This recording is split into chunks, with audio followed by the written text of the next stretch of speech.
and welcome to another great DVA conversation.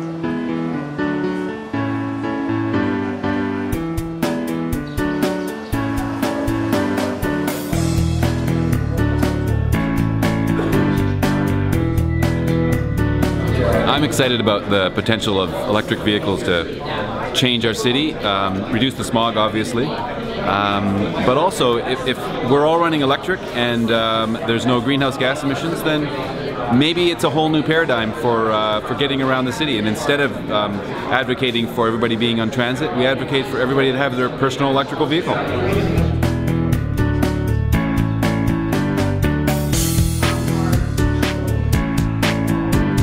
So my experience when you have an EV is that you tend to drive a little bit differently. I know I live on the North Shore and there's mountains, and so I'm tending to use the braking power a lot more as you come along and recharge the battery as you're moving forward. I know in my case I can drive 15 kilometers to work and only use 7 of the amount that is there because of using the braking.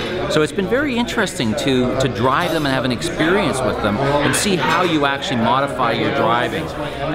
But I think that the interesting thing about it is that the range anxiety, until we get the charging stations in place and we get the infrastructure that gives people that comfort level that they can know that they can move from point A to point B without that range anxiety and adjusting their driving habits, then we're going to really have this take off, because people will know that they can get from point A to point B without that anxiety.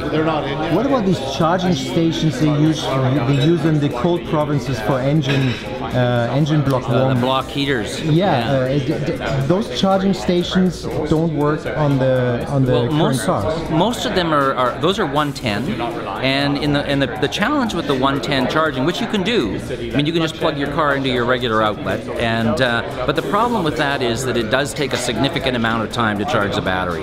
You know, in my experience, when I've taken one of the vehicles to test them out, it's about an 8-hour charge, and you're getting about anywhere between 60 and 100 kilometer charge over that period of time. And so if you are using a 110, you really have to plan to not be going anywhere or do a partial charge for a period of time.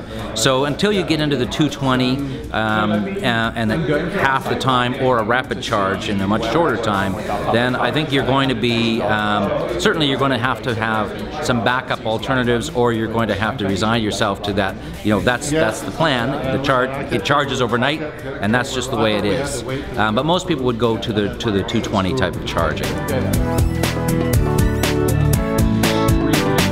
What we're going to see, particularly for transportation, is you'll see a transportation matrix. You're not going to see the single solution where we've seen to date. To date, all we've seen is an internal combustion engine that was on gasoline or diesel. Right. That's it. When you look, and it's the same for the energy sector as a whole, you will start to see fuel cell vehicles that have a slightly different profile to an electric vehicle, which is different to plug-in Prius. What happened to the hydrogen vehicles and like whatever? You got to get those. There's all kinds of hair on that one, but there is a lot. And so the technology is there.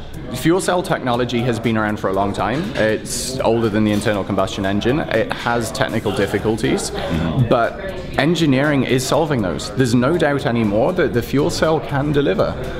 They say short distances with the electric part, yep, and the long distances with the fuel cell. Exactly. You'll start to see integrated solutions, both on the vehicle platform, but also the choices that you make. And I think more than anything, what you'll see is regional diversity as well. We have cheap, clean electricity in BC, so why don't you use EVs here? Go down to the US, and if you're on a ready supply of hydrogen, well, why don't... well, exactly, because most of the way through the US, you'll actually be driving a coal-fired car if you're driving an electric vehicle, which makes no sense whatsoever. You're better off driving it on premium. Yeah. Yeah. Exactly. So you're not going to see one solution. It's going to be tailored to the local markets and what people want of their vehicles, and fuel cells will be part of that.